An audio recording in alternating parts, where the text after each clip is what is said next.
निलंबित टीएमसी विधायक हुमायूं कबीर द्वारा नई पार्टी के गठन पर टीएमसी सांसद शत्रुघ्न सिन्हा ने कहा, मुझे नहीं लगता कि इससे कोई खास फर्क पड़ेगा। पिछली बार असदुद्दीन ओवैसी भी बंगाल आए थे और उन्होंने काफी प्रयास किए थे।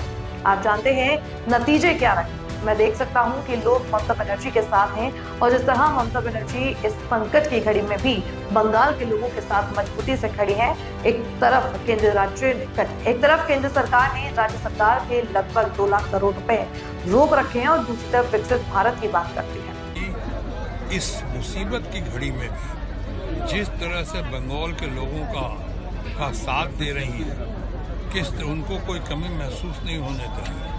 केंद्र ने करीब केंद्र के ऊपर 2 लाख करोड़ रुपया बंगाल का करीब रोक के रखा। मनरेगा का है, डेवलपमेंट का है, आपके किसानों का है, गरीबों का है, और एक तरफ वो कहते हैं विकसित भारत।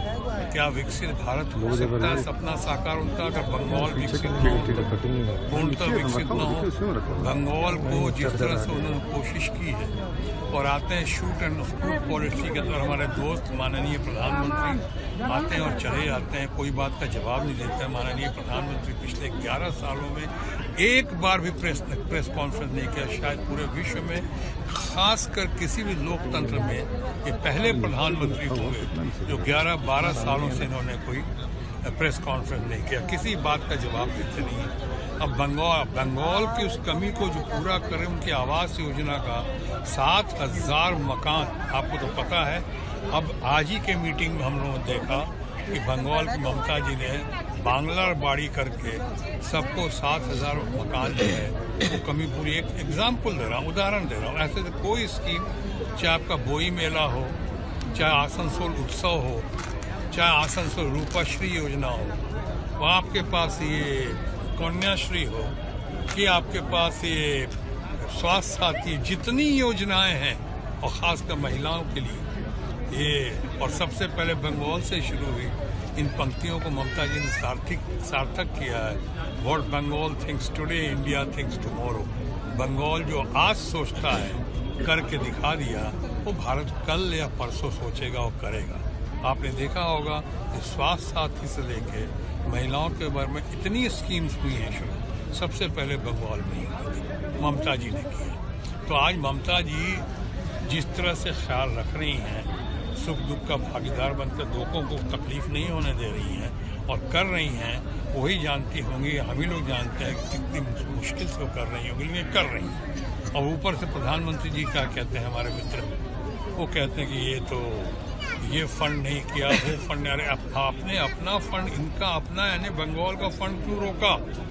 उसका जवाब आप अभी तक देते नहीं है। तो मैं समझता हूँ ये पब्लिक देख रही है, लोगों को पता है, और ममता जी में लोगों का विश्वास है। जो ममता जी जो कहती हैं वो करती हैं, जो करती हैं वही कहती हैं। प्रधानमंत्री की तरह ही कि कहते हैं कि 2 साल रोजगार देंगे और उसके बारे में कोई बात ही नहीं करते। किसानों की आमदनी डबल कर देंगे, अब उसके बारे में बात ही नहीं करते। इतने मकान बनाए और इतने मकान बनवाएंगे, सब हवाई हो गई। रुपये की कीमत कहाँ से कहाँ आ गई है, डॉलर कहाँ से कहाँ भाग गया है। अब जो पहले बातें करते थे और मनमोहन सिंह जी के खिलाफ बोलते थे, अब कहाँ गई वो बातें? यानी सारी बातें जो हैं हवाई वाली बातें हैं, और प्रेस कॉन्फ्रेंस करते नहीं, पब्लिक को जवाब देते नहीं, प्रेस को जवाब देते नहीं, शूट एंड स्कूट पॉलिसी करते हैं। यहाँ कहते हैं फिर वहाँ चले जाते हैं, जब तक आप वहाँ जाओ तब तक कहीं और निकल जाते हैं, आपके वापस दिल्ली लौट जाते हैं, या नहीं तो फिर विदेश घूमने चले जाते हैं अपनी आदत के मुताबिक। तो इसलिए ये सब बातें हैं, इन बातों पर गौर करना ज़रूरी है। ममता जी बहुत बढ़िया कर रही हैं, ममता जी स्वीप करेंगी, ममता जी को इस बार देखिएगा पिछली बार से भी ज़्यादा सीटें लेके आएंगी। चाहे कोई गतिरोध पैदा करे, कोई बीच में अवरोध पैदा करे, अभी कुछ नहीं होगा। लोगों ने ठान लिया है, लोगों ने मन बना लिया।